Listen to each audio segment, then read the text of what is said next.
mentioned this earlier. Did you know, and maybe you did and maybe you didn't, the president has been on this overseas tour. He's been to Saudi Arabia.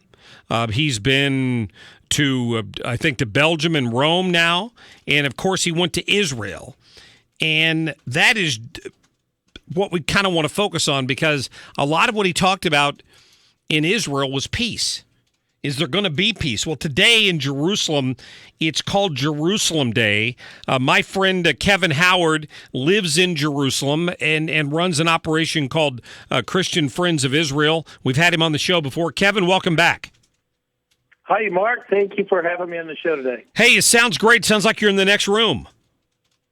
Well, maybe I am. You're in Jerusalem. You can't be in the next room. Oh, I'm in my next room. I apologize. Oh, that's it. I love Israeli technology. Cell phones are great. That's fantastic. Well, it's great to get you on the program. You mentioned to me that today is Jerusalem Day. Why don't you explain to the listeners here the significance of that in Israel? Well, the significance for Israel today is a very special significance, because Jerusalem Day is the day they celebrate every year as the day they recaptured Jerusalem and reunified it under Jewish hands, Jerusalem being in Israel's hands again. And today marks the 50th anniversary, a 50-year time period from when the 1967 Six-Day War was over and Jerusalem was again in Israel's hands. So it's a great day of celebration. Israelis are out all over the place. They're still out this evening. I have a group that's joining all of Israel, and they're going to the Western Wall for the evening. They'll be dancing and singing, and it's a great time. Oh, that's great. It was nice to see President Trump. They said the first time a sitting president had been to the Western Wall. Yeah, I think that was very significant. It was a very significant thing that he did. Obviously, it's a holy site. It's the holiest site for Judaism. It's where the temple once stood, Solomon's temple originally, and then Herod's temple later on, which was destroyed in 70 A.D. By the Romans. But I think it was very significant to show not just the solidarity of an American president saying, here's the Western Wall. This is in Jerusalem. It belongs to the Jewish people. But I think it was kind of a signal to the latest deals through the UN and through UNESCO of kind of trying to delegitimize any connection of Judaism or Christianity, for that matter, to the city of Jerusalem and the site of the Temple Mount. Prime Minister Netanyahu made a great point this week when he talked about the fact that Israel has been the one that's been the protector of and allowing free access to some of the holiest sites of Islam and Christianity and Judaism for the past 50 years. And who knows what that might look like if through some agreement down the road, the Jewish people weren't in control of Jerusalem anymore. Yeah, it's interesting to think about, but there's also some history there of pre-1967. I mean, right now, because Israel is able to be in control of Jerusalem and the holy sites, like you said, their outlook is that all religions, all faiths, even no faith, is able to come and see these sites for what they are, for their historical value, for their religious value. Under Islam, that's not going to be the case, because Islam's existence, for the most part, is designed to replace Judaism and Christianity. And pre-1967, before the Six-Day War, East Jerusalem was under occupation of the Jordanians. From 1948, when the State of Israel was reborn again and became a nation, the areas typically known as the West Bank and East Jerusalem, for 19 years were under Jordanian rule. And it's funny how today the Palestinians say they want to have a state with East Jerusalem as its capital, yet for 19 years they never did make a state with East Jerusalem as its capital.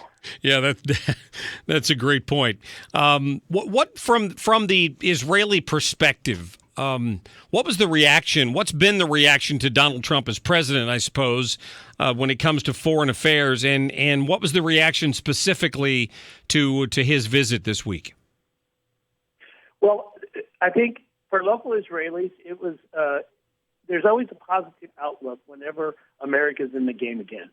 The past 8 years of the Obama administration kind of took a back seat for this region of the world, and there was no involvement. So to see a U.S. president involved again and actually coming here and making it part of the agenda of trying to work things out, I think it's very positive, and they look at it very positively.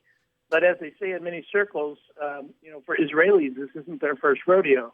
They've had many presidents here, many different plans brought to the table. They've been around this block a few times. So I think there's caution, because I think the bottom line for Benjamin Netanyahu and all of Israel is Jerusalem is not really part of the negotiation. Right, because and I've heard this before. A lot of folks think the basis for any kind of a solution to this, as they call it, is as you mentioned, going back to the pre-67 borders, which I don't think Israel has any intention of doing or any need to do, in my opinion. That was war. That was land they captured after being attacked. So I would agree with that completely.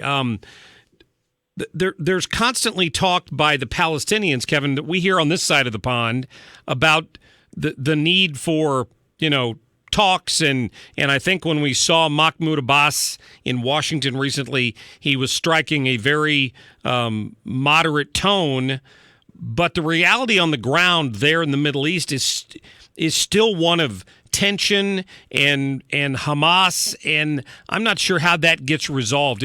Do you think this visit has made a bit of difference in that relationship? Well, the visit is stirred the need for the understanding that the two sides have to come to the table if anything's going to get worked out.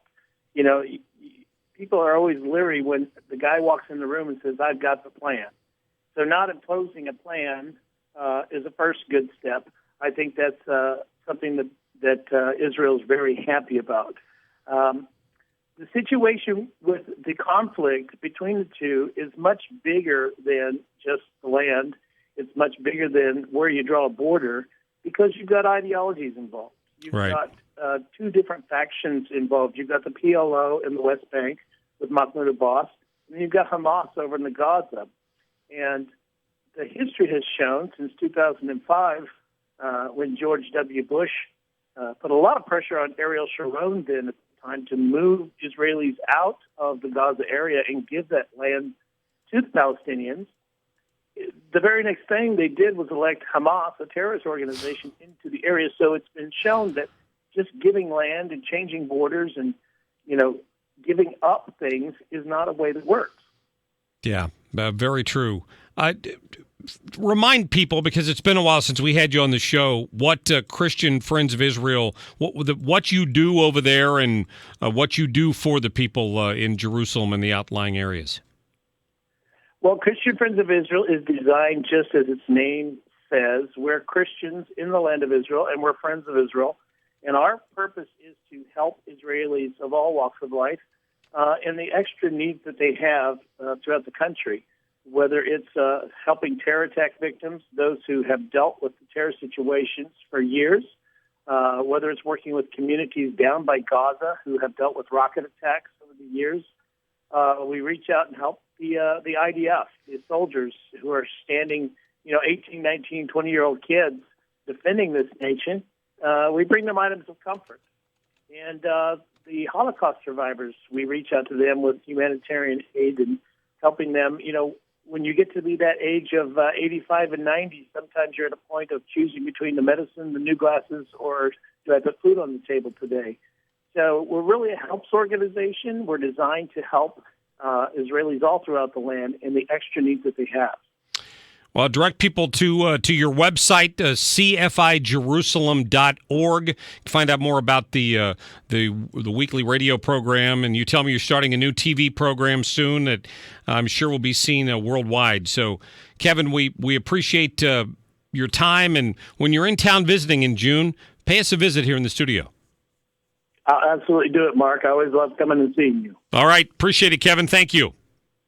All right. Be well. Bye-bye. You too, my friend. Kevin Howard there with Christian Friends of Israel. I thought that was fascinating. Kevin and I worked together for years. He was an IT employee with me down at Channel 4. And we drifted apart for a couple of years, and when I got back in touch, I knew he had been doing some mission work, and the next thing I know, he's basically living in Jerusalem, working for this organization. Still has a lot of family and everything over here in the Metro East, and comes back to visit quite often and lives here maybe a couple months out of the year. But it's always good to hear from him. They do good work. If you want to find out more about him, go to that website, cfijerusalem.org. Let me get to